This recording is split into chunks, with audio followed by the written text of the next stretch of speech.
Hi, I'm Shannon Heaton, and welcome to the Tune of the Month video series. Now, if you like to learn Irish tunes in your car or your kitchen, you can also download free audio versions of these lessons.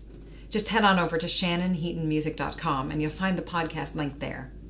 You'll also find information about my new podcast, Irish Music Stories. It's the show about traditional music and the much bigger stories behind it. If you have questions or requests, just be in touch. We learn best from each other. This month's tune is Many's the Thing I Saw.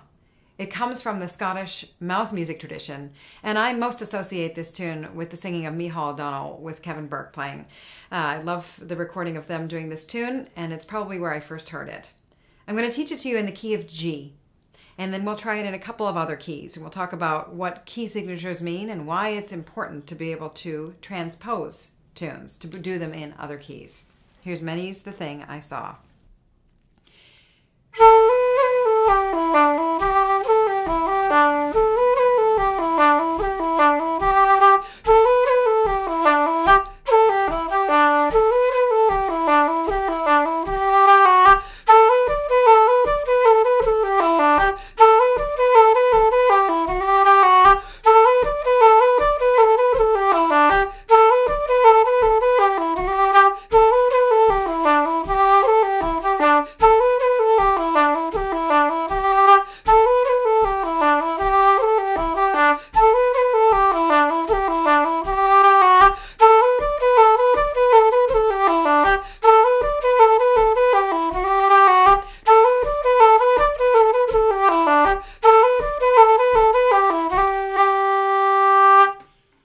Okay, I told you that this tune, I'm going to play it in the key of G.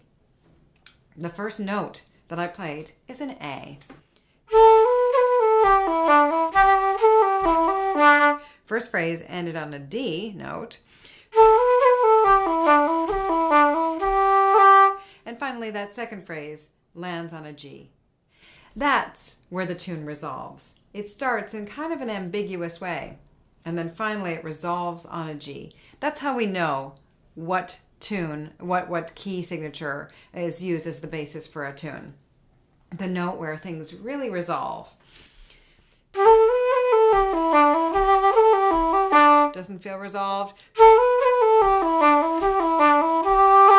Feels resolved.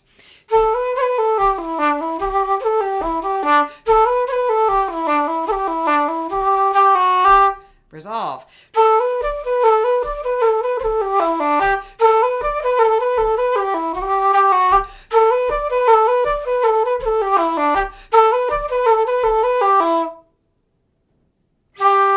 If we weren't sure, the very last note of the tune where it really finishes, where it really settles, that's a G. That's a big giveaway that this tune is in the key of G. Why is it important to know the key signature of a tune? Well, it's gracious if somebody is offering accompaniment. You can turn to the backer on guitar or bouzouki or harp or piano and say, this next tune is in the key of G, which is gracious. And it also gives you an idea of where to breathe if you're playing the flute, or just where to phrase or breathe things if you're playing any instrument.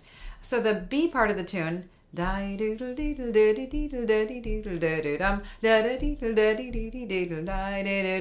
want to breathe after we've resolved to that G and not before. I don't want to do that's like breathing before the end of the sentence. Okay, and then the other reason why it's great to know key signatures is because then you can transfer a tune into a different key. And that's great for learning your instrument better. That's great for becoming a stronger musician. That means that you've got something in your head and you're able to transfer it in different shapes on your instrument. So we played the tune in G. Now we're going to try it in D. Do you remember when we played it in G, we started on an A. We started on the second scale degree. So now we're going to play it in D, and we're going to start on the second scale tone of D, which is E.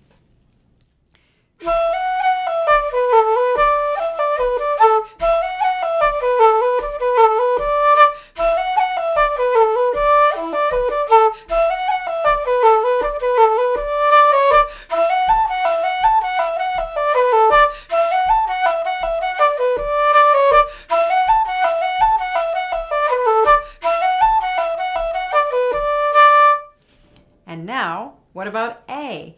A, the second scale tone, is B. So we're going to start on B and we'll play it in the key of A.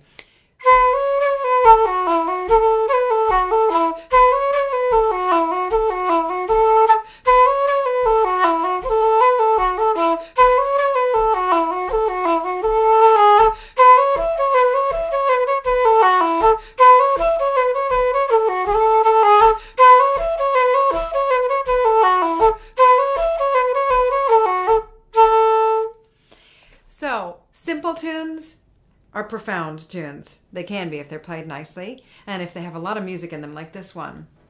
And simple tunes can be a great place to practice playing in different keys. So if you have my book, First 50, try flipping through it and see if you can take some of those simpler tunes in different keys. And that will become a new challenge for you and a greater way to develop fluency on your instrument. So, thanks for tuning in and hope to see you next month at the Tune of the Month.